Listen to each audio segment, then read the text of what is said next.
quickfire philosophy. It just gives our audience a little chance to sort of get to know your viewpoints and sort of frame you from where you're going to be coming from when we have these conversations. So what we're going to do is we're going to ask you some really awkward questions and give you about a minute to answer them. Excellent. Sounds like fun. Would you like to go first, Cass? My pleasure. I mean, I think one question that fascinates me is how do you think there's different categories of humour and how would you categorise them? Good. So I think actually Frankie Boyle's very good on this. He says, I don't use humour like you use humour. When I'm on stage, I'm saying sentences that have surprising endings. When you use humour, you're trying to be polite to each other. You're trying to ingratiate yourselves to others. He's not saying either is better or worse than the other. He's just saying that they're very different things. So I think quoting Wittgenstein, in the beginning was the deed, who is also quoting Goethe, by the way. That quote from Goethe points to this fact that actions are first.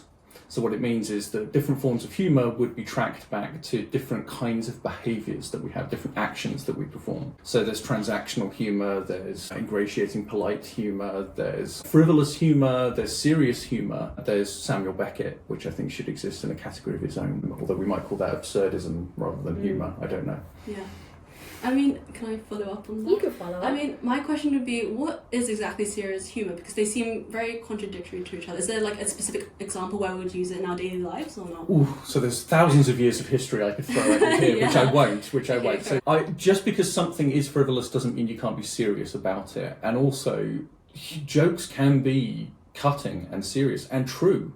Not to derail the quickfire philosophy or anything, but do you want to hear the best joke in philosophy? I think I might know it. I suspect you know it already. If I say think J.L. Austin... Maybe not. Oh, okay. I was thinking of a metaphysics of mind joke. Oh, okay, we might come back to that. I may not know that one. So J.L. Austin was in New York talking about language, and you have to imagine this, you have to picture this. An Oxford professor, very buttoned up, standing in front of a crowd in New York, which is not so buttoned up. Okay, and he says, I know of many languages in which a double affirmative yields a stronger affirmative. I know many languages in which a double negative yields a positive and yields an affirmative. I know many languages in which a double negative yields a stronger negative. I know no language in which a double affirmative yields a negative.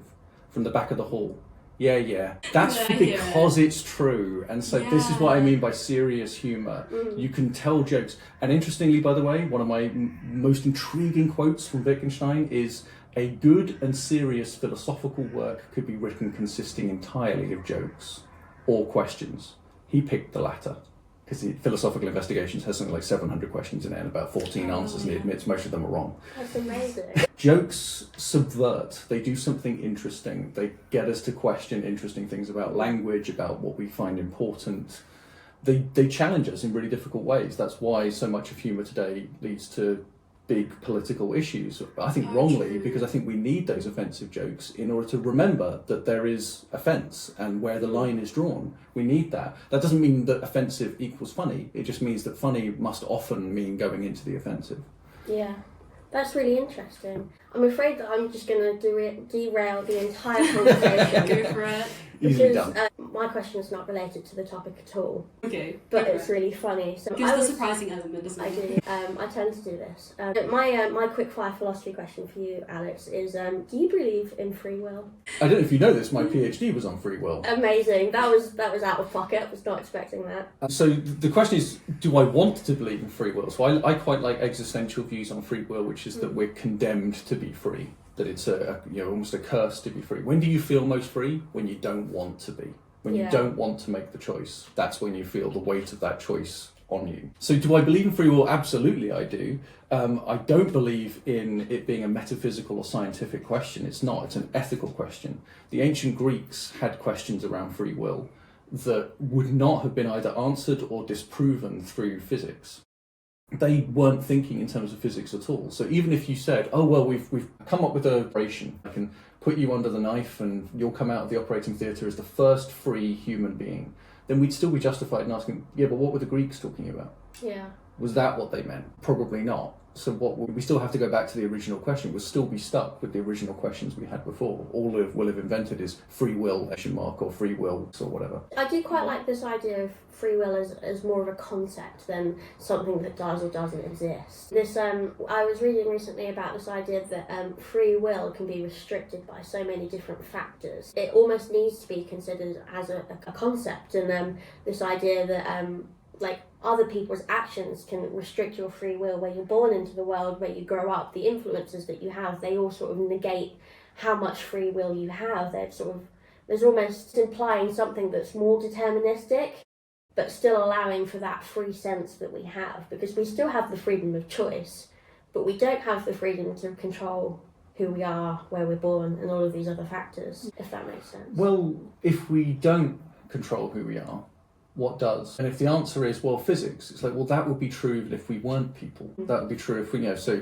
Schopenhauer's idea, if I push a rock, it pushes back, right? Newton teaches us this. I push a rock. Another Cambridge scholar, by the way, not at Oxford. I'm just saying. Wow, I thought I'd pretend that the rivalry matters. It doesn't. Yeah. But if I push a rock, it pushes back. How is its pushing different from mine? The answer is, it may not be, but so what? I mean, again, I don't mean to be a Daniel Dennett and say I don't care about the metaphysics. It doesn't seem to weigh on the question that we're starting with. Holding people responsible, that seems to be the critical question of whether or not we believe in free will. That's really interesting. You've survived quickfire philosophy. Congrats. Congratulations. Thank you. I didn't, by the way, because I definitely went over a minute, didn't I?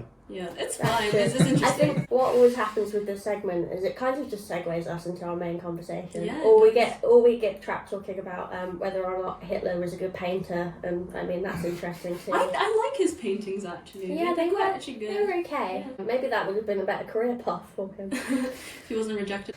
Okay, so sort of getting into the philosophy of humour, I think we should sort of start with some of the classic philosophers, and I think as you were saying, it is quite niche in a way, your research area. So it hasn't got the best reputation in terms of some sort of the ancient Greek philosophers and these sorts of things. Is that something you want to expand on?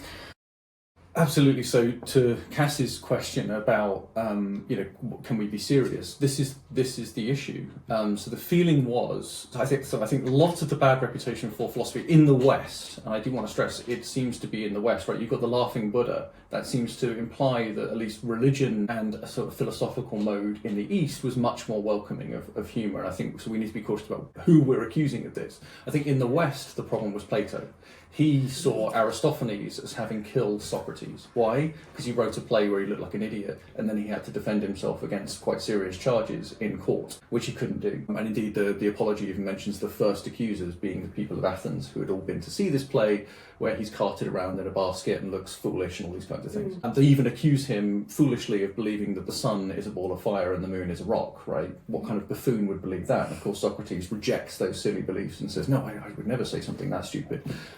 So that was where it was with Plato. Then you move into the Christian period, which draws a lot from the ancient Greeks, in particular Aristotle. I don't know if you've ever read Umberto Eco's The Name of the Rose. Fantastic book, by the way, ends with a reference to Wittgenstein, which is very nice. A lovely anachronistic mention of knowledge being a ladder that you climb and then throw away. Very nice. In that book, it's all about a book on humour written by the philosopher, meaning Aristotle, which must be kept secret, and then the Inquisition come in and try and stop people getting out, because the worst thing in the world is that people laugh at God. So not taking God seriously, that's the big issue. And then of course you go into the Enlightenment, you think people might lighten up. They don't, because Kant is the new God and he doesn't want to be laughed at, and neither does Descartes, neither do any of these people. So they lose their sense of humour completely when they're philosophers. So philosophy poses seriousness in opposition to levity and laughter and all those sorts of things.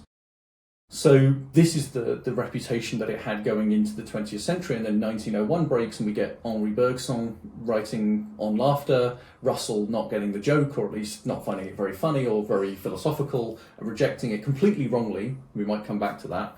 But we get some serious philosophy on humour for the first time. So I guess philosophy of humour obviously has transcended throughout time, but would you say there's more research to it now since post-Russell? I think so. So Bergson's paper wasn't particularly influential, but it did mark this point at which we can now start to talk about it properly. So if you go through the history, you'll see it being mentioned as, you know, the four humours, that kind of thing. That's where humour comes from, the idea that your fluids are out of balance, so you're kind of mad. So it's a kind of madness that you're experiencing, not anything of value or merit. Baudelaire calls it satanic. There's a real dislike of humour throughout history. But if you ask people, especially today, right, so if you do surveys, what's the most important thing in your life? Humour, comedy, laughter, these sorts of things come way up the list. Far higher than philosophy, by the way. You know, around family, relationships, that's where humour lives.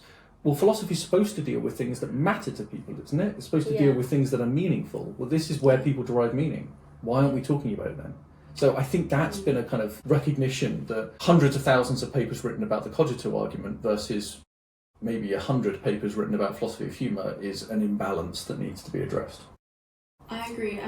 Sorry for interrupting. Okay, I feel like one thing that isn't discussed enough is how we use humour to cover up like serious situation to make it like more relieving to us. So for example, like in politics you see so many like satirical drawings of politicians, and that's supposed to alleviate us from this whole nonsensical world of serious issues that we're dealing with right now. We're getting into some deep territory with that. For instance, Kierkegaard accuses Epicureans of being lacking earnestness, in being jestful about saying, well, you won't be there when you die. It's almost like a punchline. It's almost like a joke, right? You won't be there when you die, so why are you worried? I kill myself as grammatically nonsense because I can't be the one doing it if I'm dead.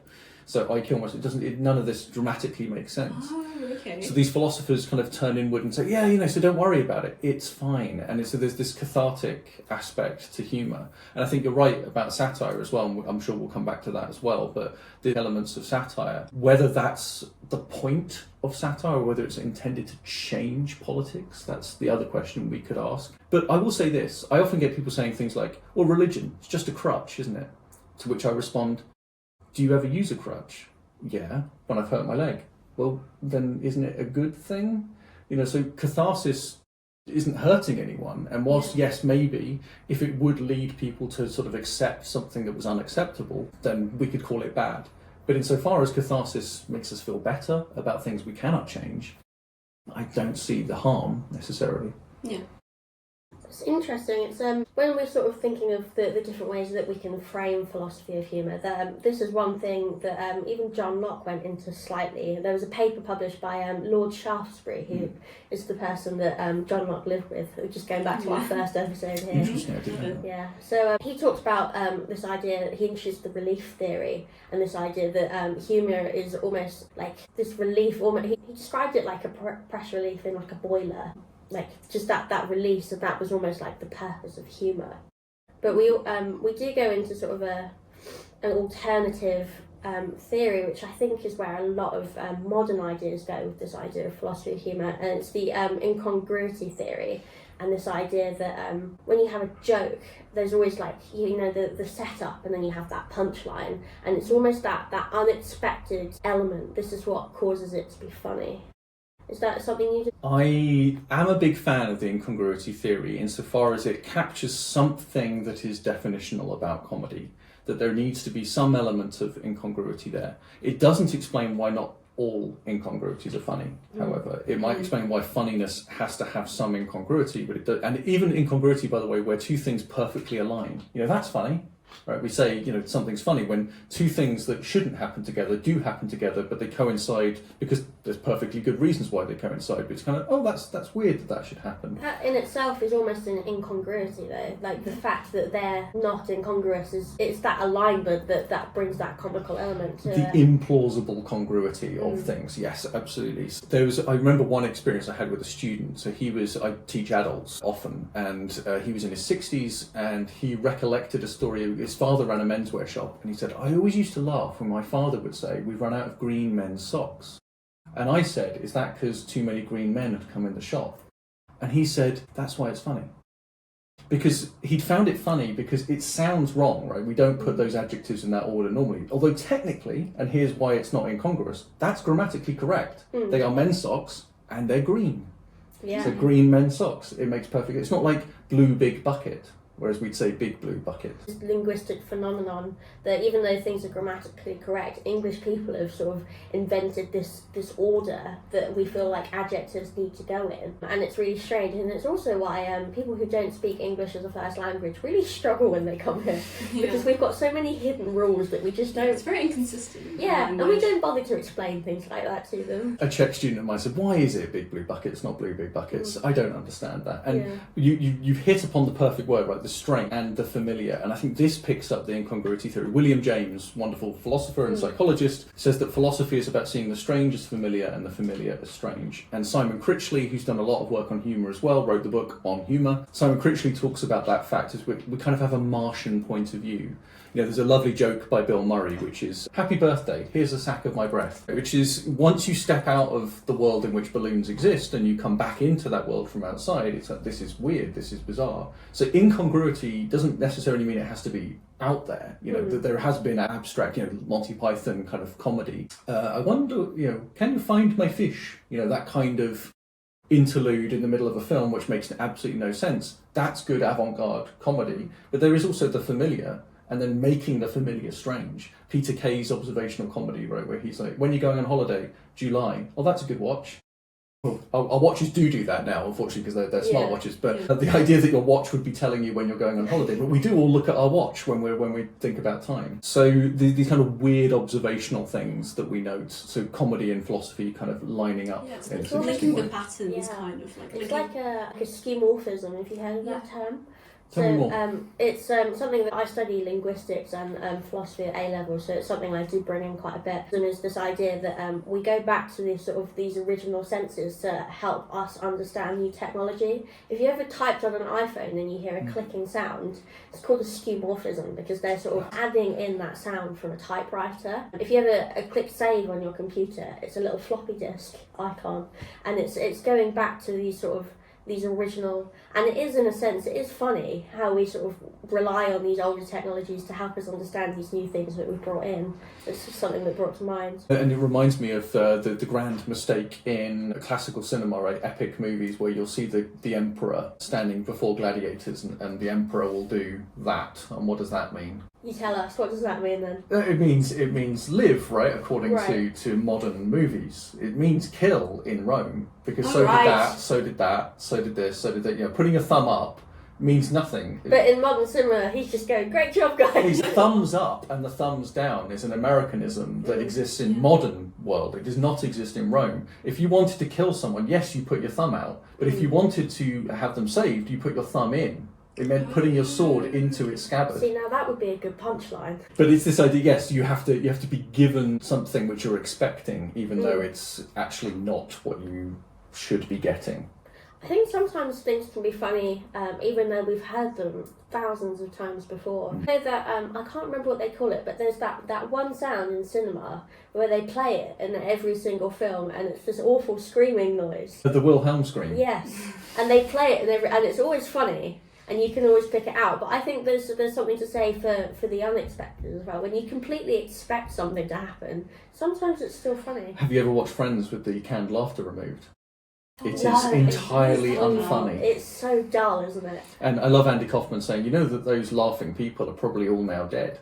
So it's dead people laughing over your show. Is that particularly ingratiating? Does that make you want to laugh? Not really. I'm thinking about that. I don't know if I can laugh at that again. Sorry, I've ruined Friends for everyone. Really, no, you have ruined all of television. We'll suggest some better comedy afterwards. Yeah. It's like when they started doing live TV shows during COVID, and there wasn't a live audience, and it was really awkward because these comedians were just performing to empty chairs. That must have been heartbreaking for them, because I feel like there's a lot of rapport with an audience when you're performing. It's the same with teaching. I saw lots of my colleagues saying, I'm teaching to 40 blank screens on Zoom. I don't know if they're there. I don't know if they're paying any attention. Luckily, I teach adults who are very, very much attuned and very much engaged. I'm sure you are too, by the way, when you're online learning. I'm sure your cameras are on and yeah, we went to sleep. It's not like I was eating my breakfast at 10 a.m. I just want to bring in a little bit on the incongruity theory. There was a bit that Kant wrote on it, and I think this must be the original Englishman walked into a bar joke. But this is what Kant has illustrated. So he's written, an Indian at the table of an Englishman in Surat, when he saw a bottle of ale opened and all the beer turned into froth and overflowing, testified his great astonishment with many exclamations. When the Englishman asked him, "What is there in this to astonish you so much?" he answered, "I am not at all astonished that it should flow out, but I do wonder how you ever got it in." And Kant says that this is funny because it's unexpected. So the punch, there is that sort of punchline of the joke there. I don't think Kant's as funny as he thinks he is. No. Kant doesn't like music. I don't think he's going to get on with that much comedy. And no, he's still one of those views like the superiority thesis, and some of that's coming out here, right? The colonial attitudes of seeing these kind of more primitive peoples not understanding froth in beer. I mean, you could just drink beer and you'd realise, what's the point of this? It doesn't taste particularly nice. And those of you who like beer, I promise you, I guarantee you didn't like it the first time you tried it, did you? But you persisted. Why? Out of pressure. That makes us look a little bit primitive, doesn't it? But anyway, so my point is, yes, there are some overtones here that are quite colonial, but he is talking about this idea of coming to the world from outside, right? This Martian point of view. We're getting the point of view of someone who's never seen beer, never seen froth, not understanding how it fits in, where it comes from. But the other thing with Kant, of course, is that he wants everything to be rational.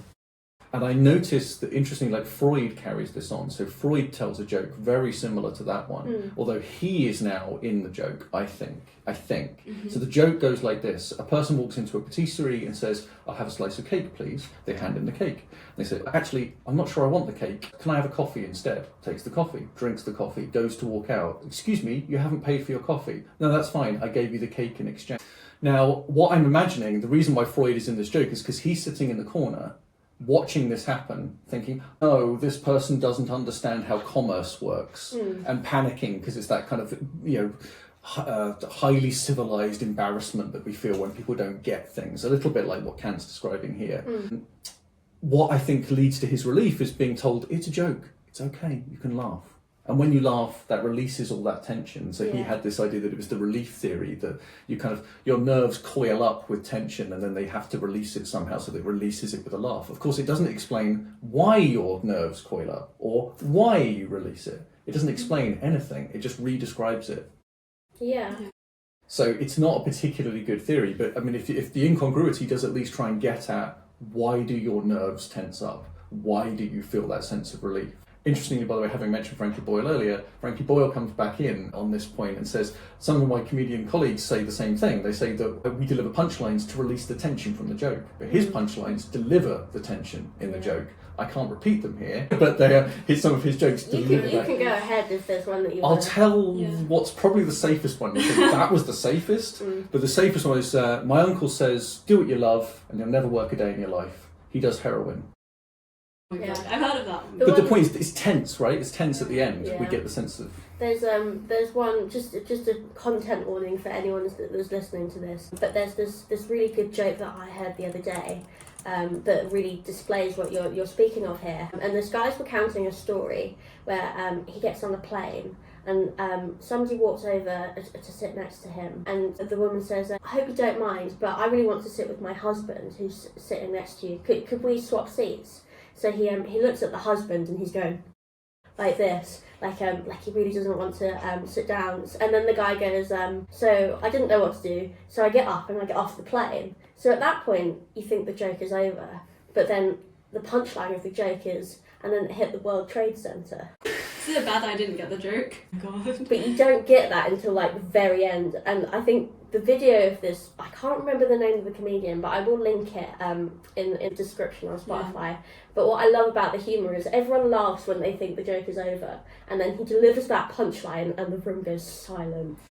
Interesting. I mean, I wonder if there's the kind of most of the laughter that might follow that actual punchline, the last line. Might have been cut. It could be nervous laughter as well. I don't know if it's because there are different kinds of laughter as well. We laugh manically, we laugh nervously. I know someone who said when they saw the 9/11 happening on the news, they laughed not because they found it funny, but because it was just absurdity on screen. It's like, this shouldn't be happening. This is like a Hollywood movie happening on screen. This is real.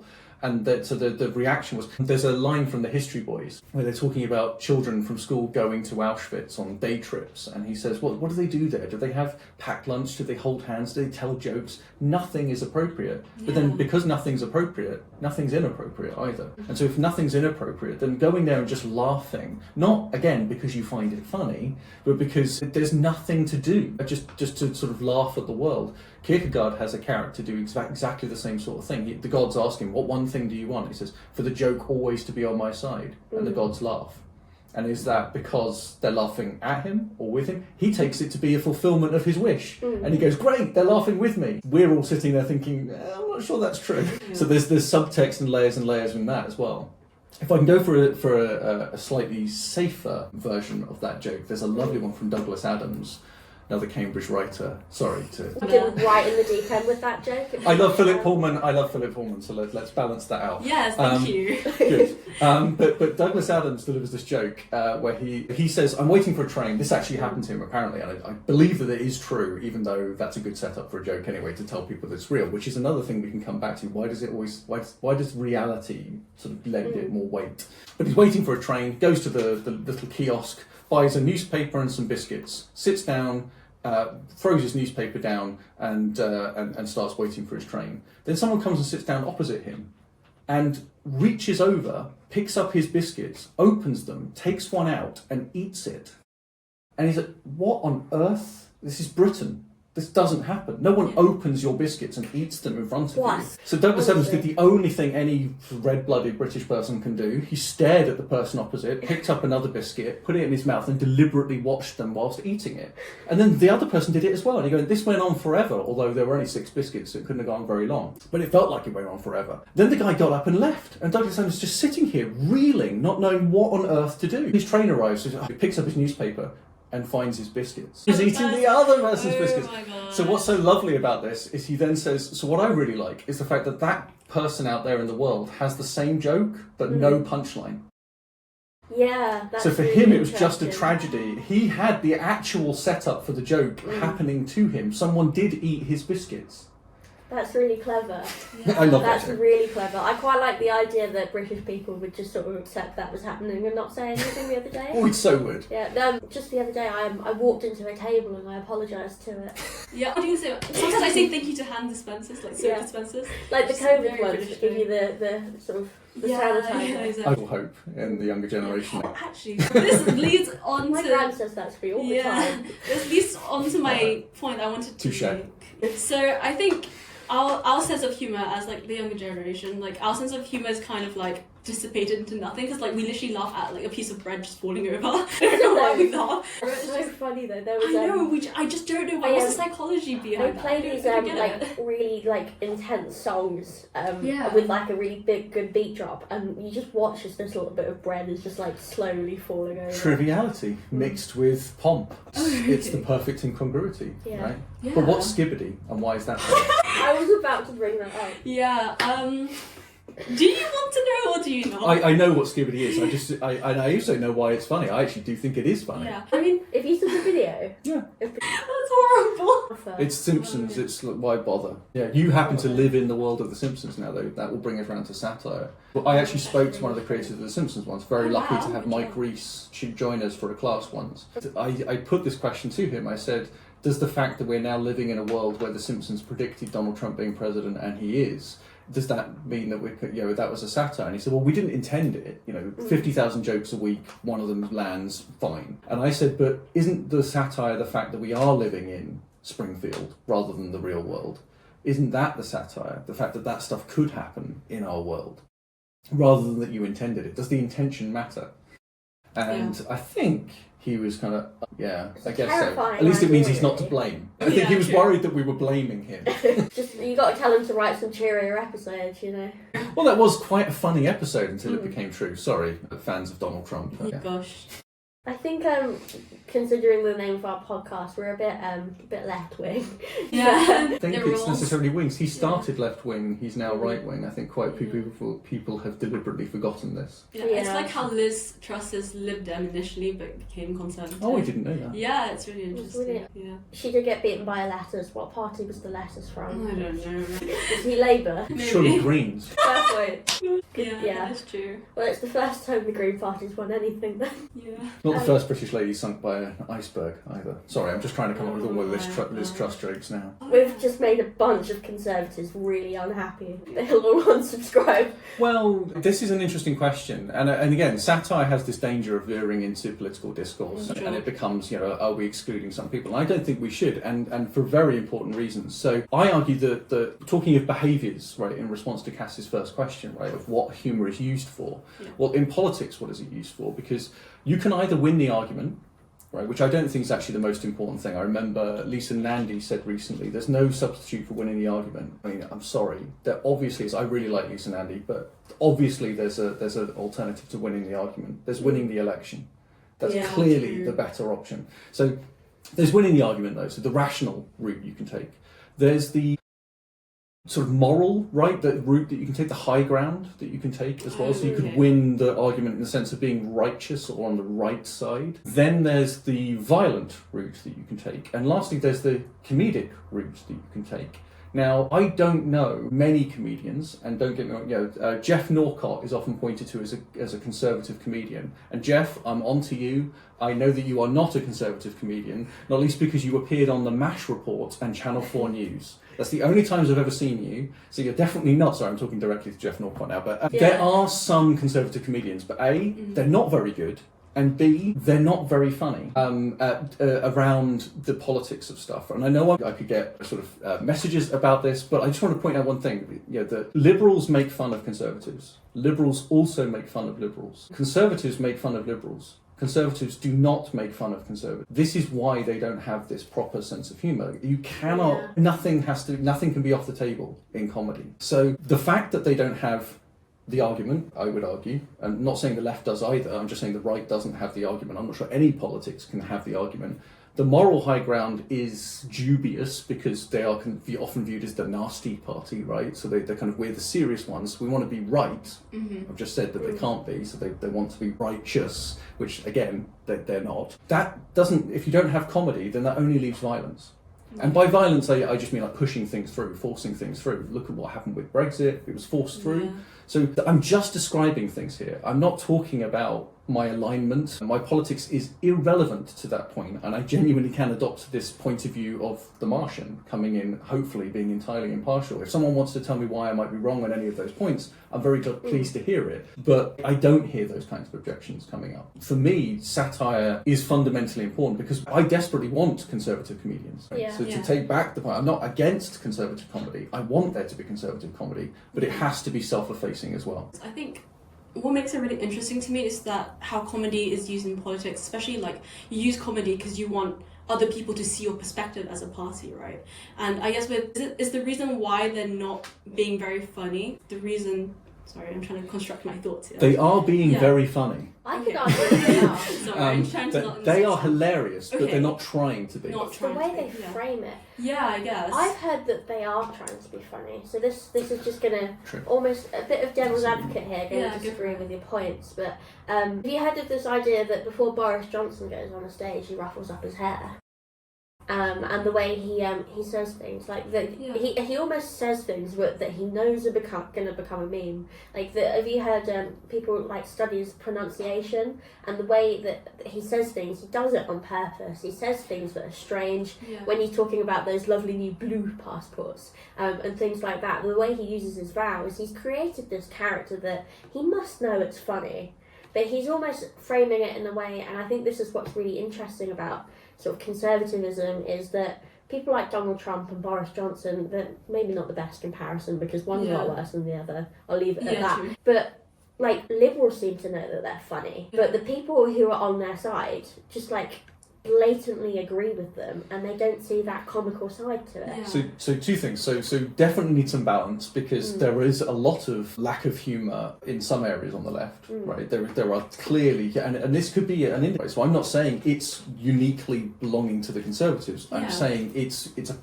more apparent in Conservatives than it is in progressive or left-wing politics. But there are left-wingers who do lose the sense of humour, and a lot of censorship coming into comedy is coming in from the left, not from the right. So there is that issue. But there is also, yes, to your point about Boris Johnson sort of embracing the joke, embracing the parody of himself, as it were.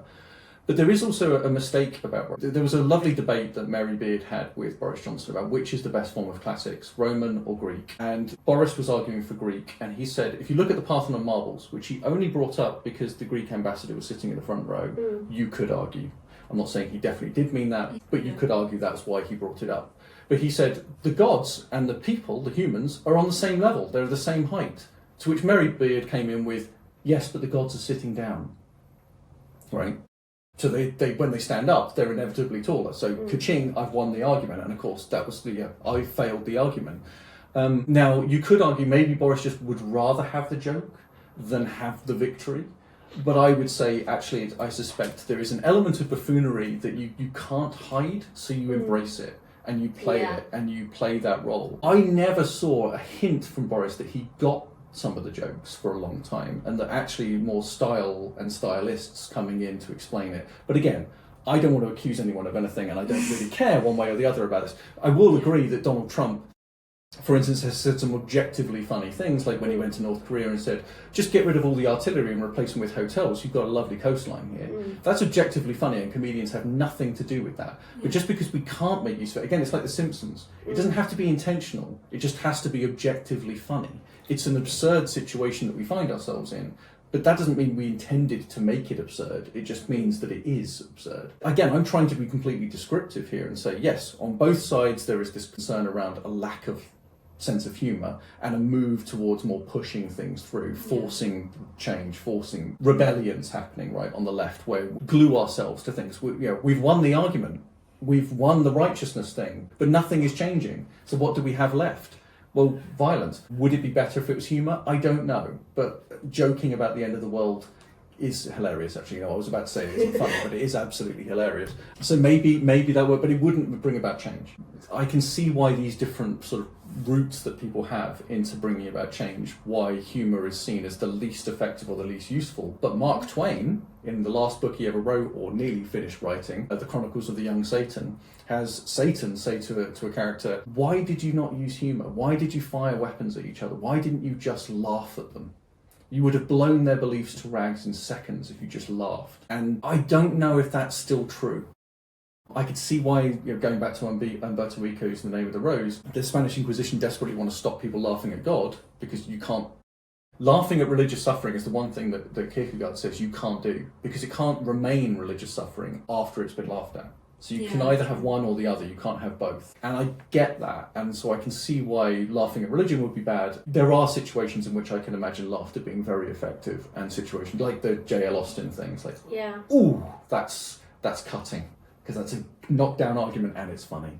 Sort of going back to this idea, I think we can talk a bit about mockery.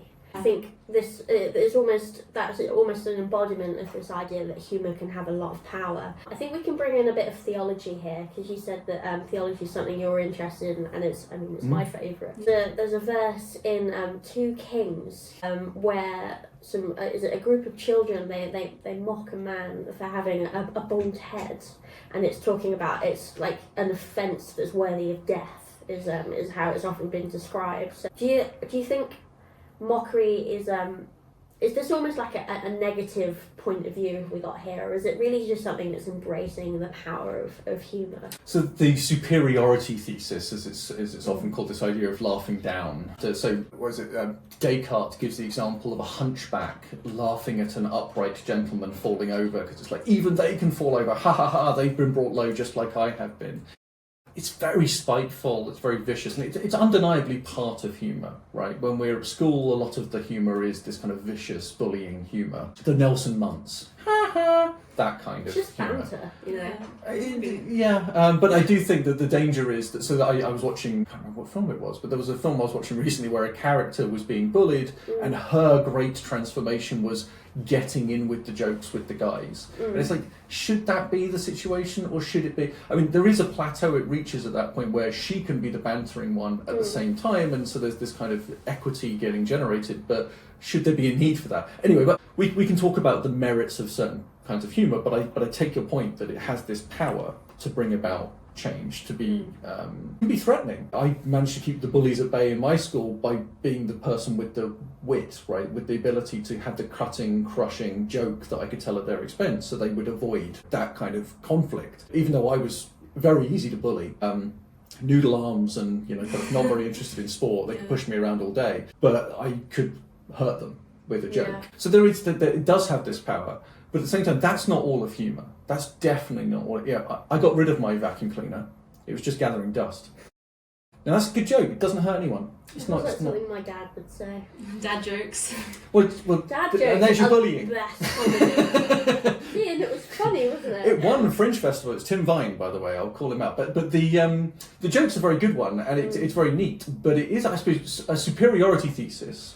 The reason why these theories last for so long is because you can come up with. The person saying it looks foolish. I got rid of my vacuum cleaner, it was just gathering dust. You look foolish, so the joke is on the teller. It's almost like how dad jokes are sometimes funny because they're just not funny. Yeah.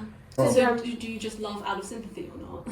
It depends. It reminds me of one of my teachers at school who has this habit of telling the same jokes every single time, to the point that they are quite funny because you don't really know what else to do but laugh. Yeah. I'm regretting saying this because I know I'll probably show him this video later. We had a teacher where we'd say, has the bell gone? And he'd say, no, it's still there.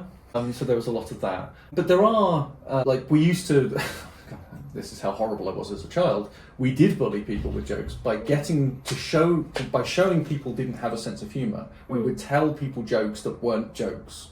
Right. So it'd be something like, I phoned up the bakery and asked for 6 hot cross buns. I then turned up at the bakery and they said, oh, sorry, we haven't got any hot cross buns, we've only got normal buns. And I said, it's okay, my bike's outside. And people would laugh, and we go, and they'd go, haha, we'd laugh along with them. And they laughed, and then we go, why are you laughing? Horrible, That's isn't horrible, because the first thing I did was laugh because you don't know what else to do. Person's walking down the street, falls down a hole, goes, bloody lawnmowers. Why are you laughing? So you can see how I'm trying to hold back on my laugh. But this thing is what else are you supposed to do? Yeah. I think that's a really interesting. Yeah. It almost goes back to this idea of release, and it's almost like you've left that unexpected element in there, and the people listening they don't know what to do with that, what you're giving them, so they just laugh. There are anti-jokes as well, like what's green and has wheels? Grass. I lied about the wheels. That's the kind of classic anti-joke, which is meant to be funny because it's meant to be a joke that it's not a joke. Sorry, I was gonna say I kind of think that. Wait, can you repeat what you said? I don't know what I said now. Oh no, wait, I just lost my train of thought. The reason why people, okay, I get it. The reason why people laugh, I think it's kind of to do with social cohesion, mostly because when people laugh, we laugh to fit in, and it's kind of a sense of something that we all do, and it's socially acceptable. So I think that kind of element really brings into it. I had a colleague who never laughed at anything, even when it was really, really funny, and then she saw someone fall over and badly hurt themselves and laughed endlessly. And so that's quite a vicious, I mean, we would call that not a sense of humour, right? Yeah, there was also the wonderfully awful film, The Day the Clown Cried. Have you ever heard of this? Oh, tell me about Not it. many people have. So it was a film made with Jerry Lewis about a clown, and it is a comedy about a clown that takes children to the gas chambers in Auschwitz. Oh my god.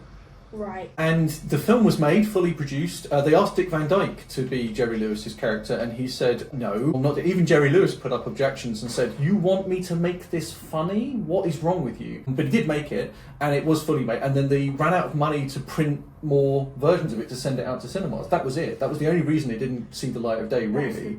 But there were 7 reels, and Harry Shearer, also from The Simpsons, he has seen it, and he says, no matter how bad you think it is, it's worse. It's a perfectly bad object. Yeah. Yeah, Yeah, I think we should maybe go back to this idea of satire, because I think we've edged around it a little bit. We've sort of mentioned it, but I feel like that's one of your main areas of research. And so, would you say you believe? I feel like you've hinted at this, that it has like a real purpose. Satire. Satire did have purpose. Within the ancient world, for instance, so it was very old. It was quite powerful, and I think even modern examples like the thick of it have changed politics. Whereas you'll probably have teams working in Downing Street and Whitehall and so on, trying to come up with ways of avoiding politicians looking foolish. I think there was an example of Jeremy Corbyn sitting in a canoe on dry land. There was, who was it? Jeremy Hunt, I think it was, sitting in the back of a car with no one in the front, so it was kind of like driverless, when at a time when there was a leadership crisis. There's been all these sorts of examples of these kind of Malcolm Tucker orchestrated jokey kind of moments. So satire, I think, and by the way, just to say that the genius and underregarded, and his had a huge impact, not least bringing the word omnishambles into the English language. Amazing word. It's fantastic. Yes, satire can change things and has been effective and has been important. I think also I've spoken to students who lived behind the Iron Curtain and said we had great comedy in the Czech Republic when we weren't allowed to make jokes about certain things. So you just knew that you could only make jokes with certain people. It made it very intimate, it made it very special, made it very powerful to be able to tell these jokes. I think, I go to, this is probably a lesser example than the one you just gave, but I go to a Catholic school, and the amount of priest jokes that you hear going to Catholic school, like they're above and beyond anything that you get anywhere else. I feel like humanity they almost use humour to cope with situations, to form bonds between people, and it's almost like making fun of yourself in a way, in some situations. And so satire does have this cathartic element. It does also have this ability to change things. So, by the way, do not laugh at this joke because you'll regret it if you do. Okay, I'm warning you now because I send my students on a roller coaster with this joke. So there's a joke that Hitler and Goering are standing on top of Radio Berlin, and Hitler turns to Goering and says, "I want to cheer the people of Berlin up," and Goering says, "Jump." So that joke was told by a munitions worker in Berlin, and she was then put to death for telling the joke. One of the very first things the Nazis did before the Second World War was bring in ersatz comedy, which was because Jewish comedy was so strong, they didn't want that, and they didn't want jokes about the state, and they didn't want, so they put ersatz comedy, kind of like ersatz worlds in modal realism. This idea that it's not a real world, it's kind of like a make-believe world where things, so it's got a fictional comedy, we might call it, something like that. So it clearly there is a threat from it, right? Politicians and people, especially those looking to control and have totalitarian power, they are afraid of it. Does that imply that it has that power?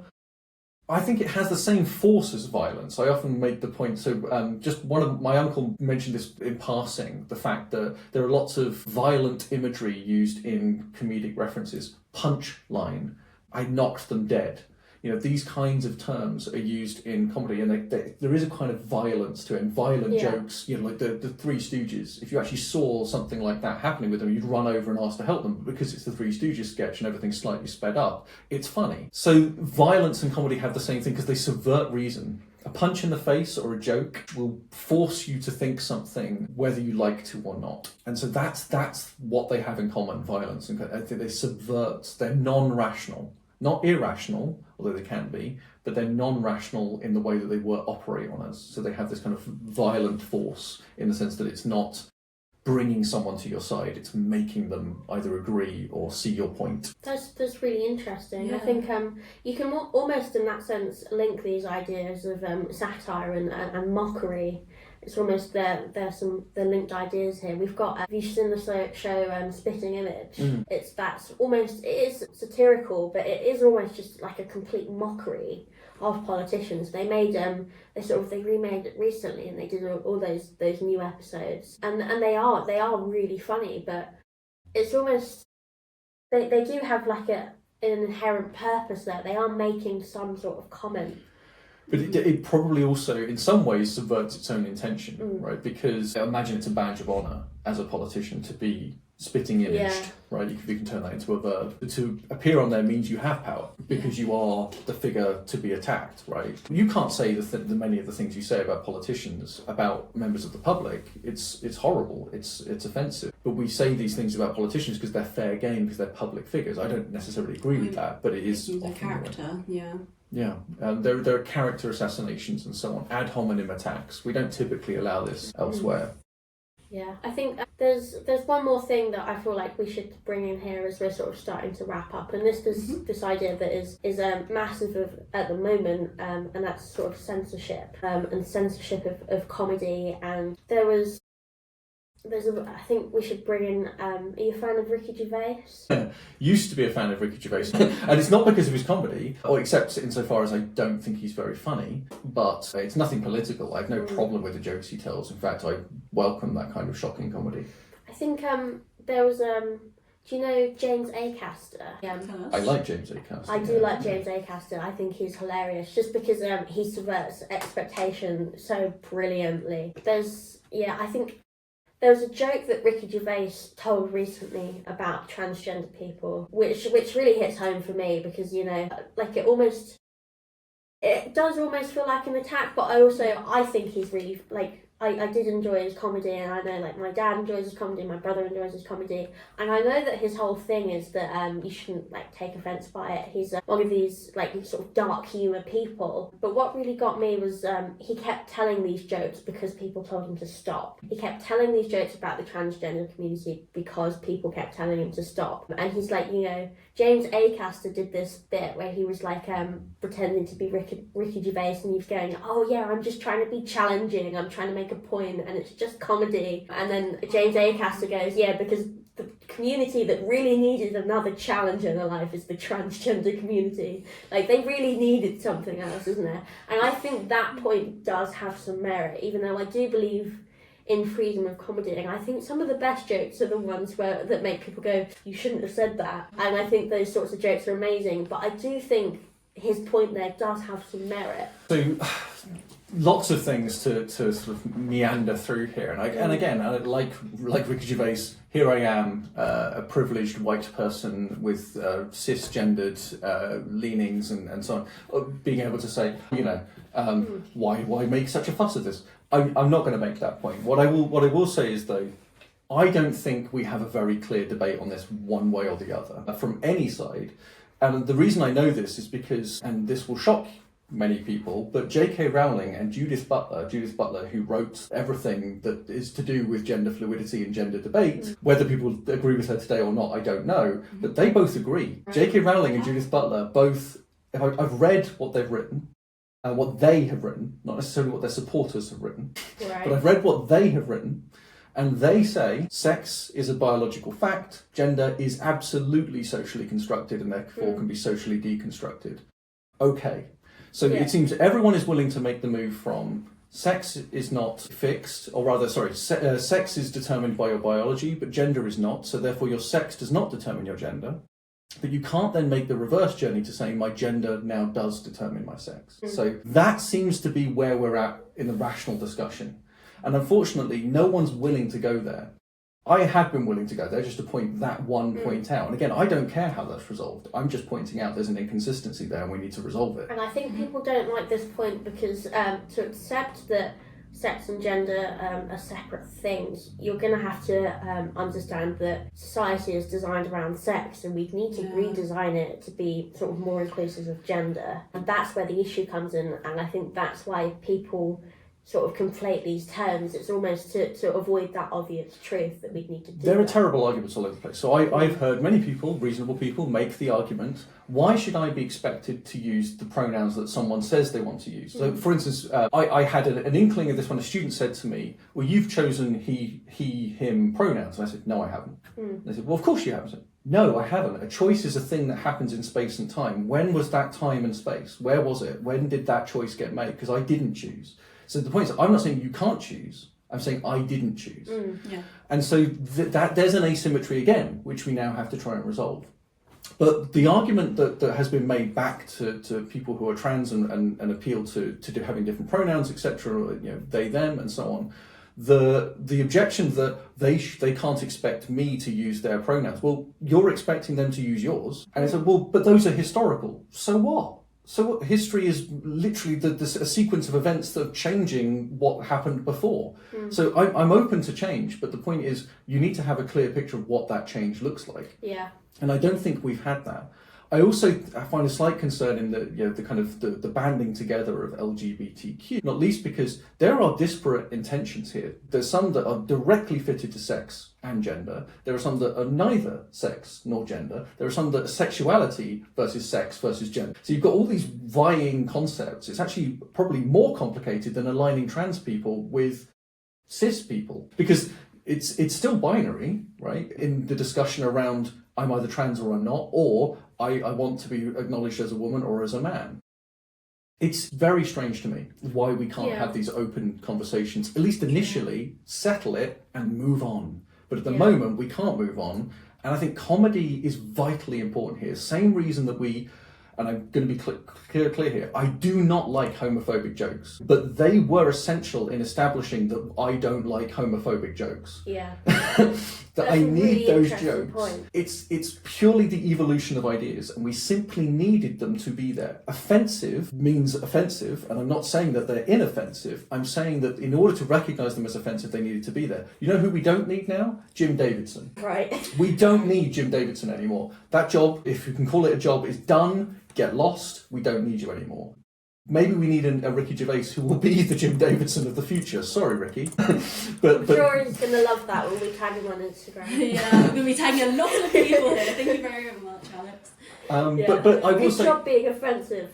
But I love some of the jokes that have been told. And one of them was very offensive to some people because they didn't understand what the joke was. And here is the joke, right? It's very offensive on the face of it. Jimmy Carr said during a Netflix documentary, people always focus on the negative aspects of the Holocaust. Millions of Jews died. They forget the positives. Millions of gypsies died, right?